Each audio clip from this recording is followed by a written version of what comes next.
Aziz Ahmed, HPK, was a career Pakistani statesman and a diplomat during the Cold War, serving in the capacity as 12th Foreign Minister of Pakistan from 1973 until 1977.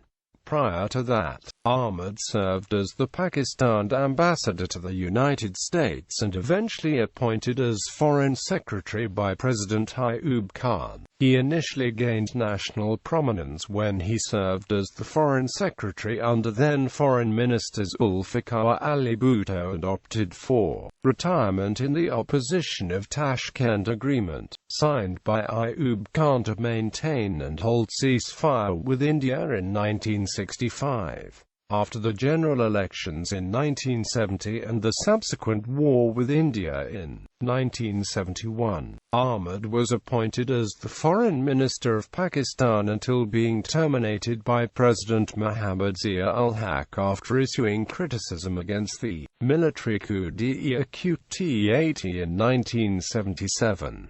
Upon retirement from the Foreign Service, Ahmed lived a quiet life in Islamabad and died in 1982. Early life and education. Aziz Ahmed was born in Tarn Taran district of Amritsar, British Indian Empire, in 1906 in Arain family. Ahmed received his education at Amritsar and moved to Lahore for his further studies and permanently settled there. There, he attended the Government College in 1924, and graduated with a B.Sc. in Political Science in 1928. He proceeded his higher studies in United Kingdom where, with a scholarship offered and awarded by the British government, Ahmad subsequently studied at the University of Cambridge in 1929.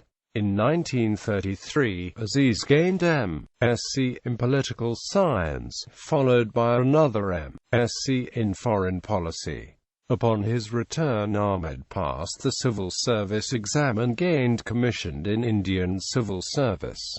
Career as civil servant. Aziz Ahmed was a senior member of the Indian Civil Service and later Civil Service of Pakistan. In 1948, Ahmed served in East Bengal prior to independence in 1947 and was instrumental in getting the Debt Alleviation Act of 1935 passed into legislation. Aziz Ahmed subsequently held several senior positions in successive administrations in newly independent Pakistan. He was appointed as the first Chief Secretary of East Pakistan at a time when General Muhammad Ayub Khan was the General Officer commanding for East Pakistan. The two developed a close friendship, and when Ayub Khan declared martial law and assumed full powers in 1958, Aziz Ahmed was made the highest-ranking civil servant in his government as Secretary-General Cabinet Division and Deputy Martial Law Administrator. Subsequently, he was sent as Pakistan ambassador to the United States in 1959 and was instrumental in developing the strong ties between the two countries that characterized both the Eisenhower and the Kennedy administrations of the early 60s.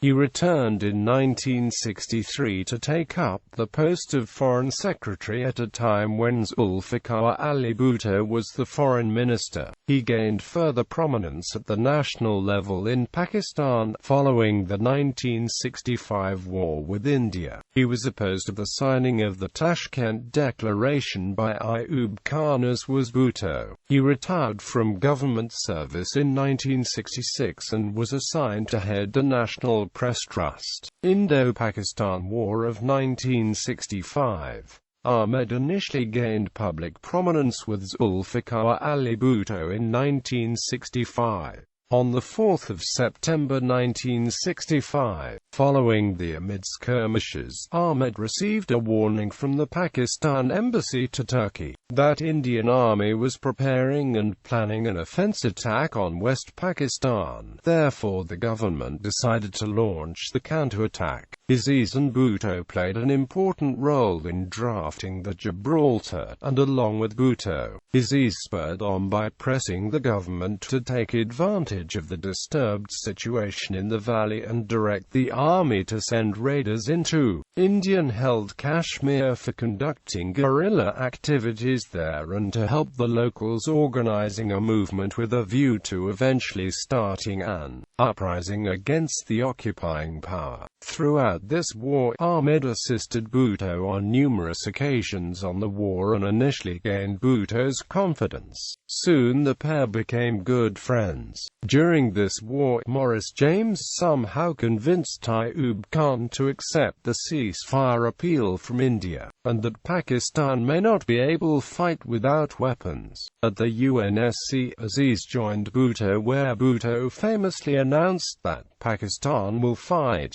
for 1,000 years. Soon Aziz received a message from Khan to announce Pakistan's willingness for ceasefire. Aziz and Bhutto disagreed with Khan's policy, though the pair did assist Khan in Tashkent to sign the Tashkent Agreement with India under the auspices of Soviet Union. Soon after this agreement, Ahmed took the retirement from the Foreign Service and expressed a strong opposition against the government of Ayub Khan, Foreign Minister. Soon after the East Pakistan disaster, followed by 1971 Winter War, Bhutto was hastily made president on the 20th of December 1971.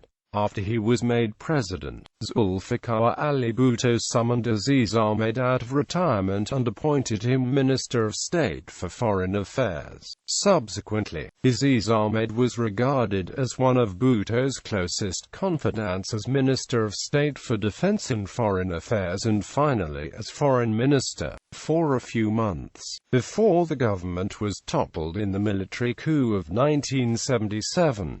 Aziz Ahmed assisted in negotiating the Simla Agreement between Pakistan and India in 1972 and organizing the Islamic Summit in 1974, where he headed Pakistan's delegation. As Minister of Defense, he played a key role in rebuilding Pakistan's defense capability after the 1971 war with India as well as the development of the country's nuclear program. Aziz convinced Richard Nixon to ensure the supply of weapons to Pakistan to counter the Indian hegemony. Aziz worked with Bhutto building ties with China and the Arab world and also helped Bhutto to negotiate with Soviet Union for economical assistance. His term as foreign minister cut short and was arrested by military police after the successful commencement of Operation Fair Play in 1977.